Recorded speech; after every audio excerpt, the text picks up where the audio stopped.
In this video, I'll be going over how to rank intermolecular forces. So if you're given a problem where you have to rank a couple molecules in terms of the strength of their intermolecular forces, I'll give you 3 easy rules that you can use to rank them in terms of the strength of those forces holding those separate molecules together. So my first rule for ranking intermolecular forces is that ion-ion interactions are going to be the strongest. So if we, in our list of molecules, are given something like NaCl, where the sodium has a plus charge and the chlorine has a minus charge, we know that this is going to be the strongest out of the list because these ion-ion interactions are the strongest intermolecular force that we know of. So what happens if we go through our list and we've decided that NaCl is our strongest? What do we do next? Well, rule number 2 is going to be that size is our next most important thing that we need to take into consideration. So if we are looking at our list of molecules, if one is much bigger than the others, it is going to have the strongest intermolecular forces out of the remaining molecules. And why is that? That is due to the London dispersion forces, or LDFs, that molecule can create. So if we have a really big molecule, the London dispersion forces are going to be much larger than the other molecules on that list, and therefore we're going to have the strongest intermolecular forces out of the molecules remaining. Now what happens when we get down to our last rule? So we've ruled out the ion-ion, and we have seen that any molecules that are much bigger are going to have stronger intermolecular forces. Now what happens if the molecules do not have these and are similar in size? Well, then we need to use polarity to determine which has the next strongest intermolecular forces. Now what is polarity? Now I have other videos that go over how to determine whether a molecule is polar using Lewis structures. However, we know that polarity just means that that molecule has an uneven distribution in the electron cloud. For a quick example, if we look at HF, we know that because fluorine is much more electronegative, than hydrogen, it is going to have a much greater distribution of that electron cloud than the hydrogen, resulting in this partial negative charge on the fluorine, and the hydrogen will have a partial positive charge on it. So when we're looking through the rest of our molecules, if one of them happens to be polar, it is going to have stronger intermolecular forces due to the dipole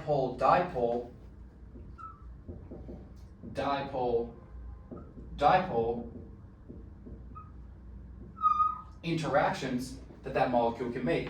Now, keeping this in mind, we know of another intermolecular force that has to do with polarity, which is hydrogen bonding.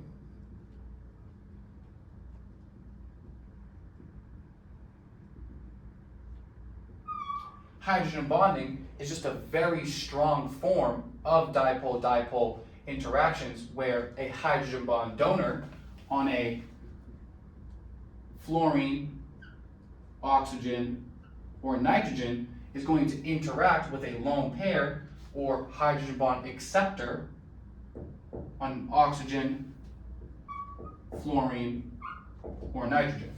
So we see that ion-ion is the strongest. We then look at size. We then see, do the remaining molecules have polarity or an uneven distribution of their cloud? Do they have dipole-dipole interactions or hydrogen bonding?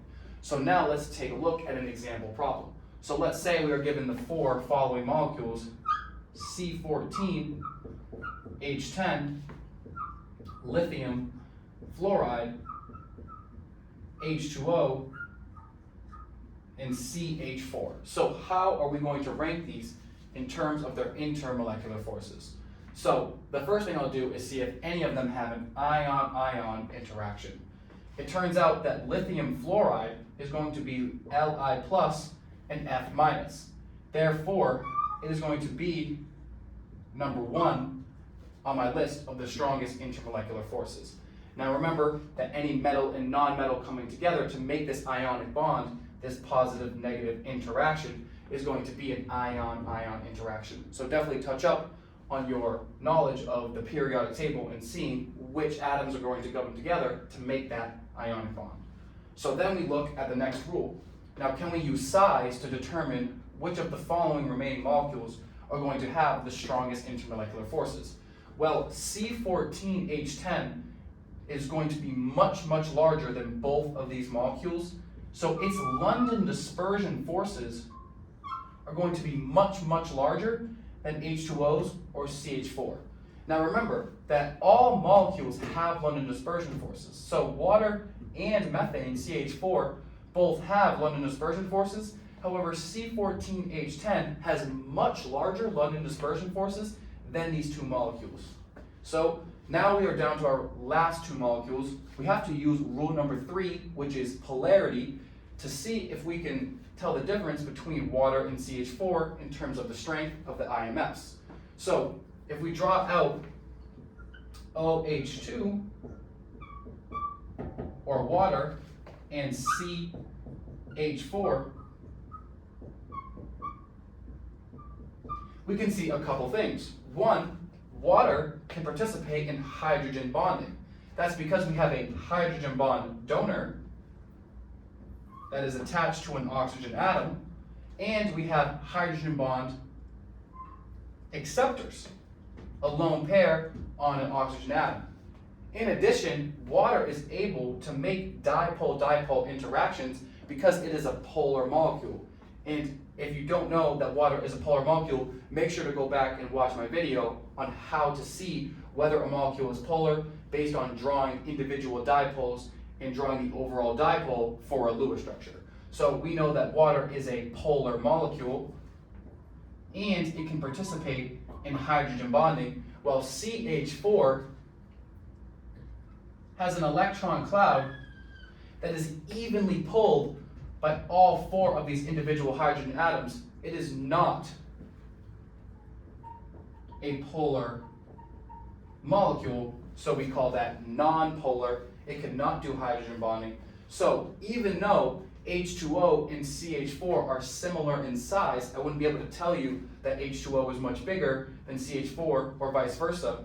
We have to look and see that H2O is polar and it can participate in hydrogen bonding, so it will have stronger intermolecular forces than our CH4 molecule.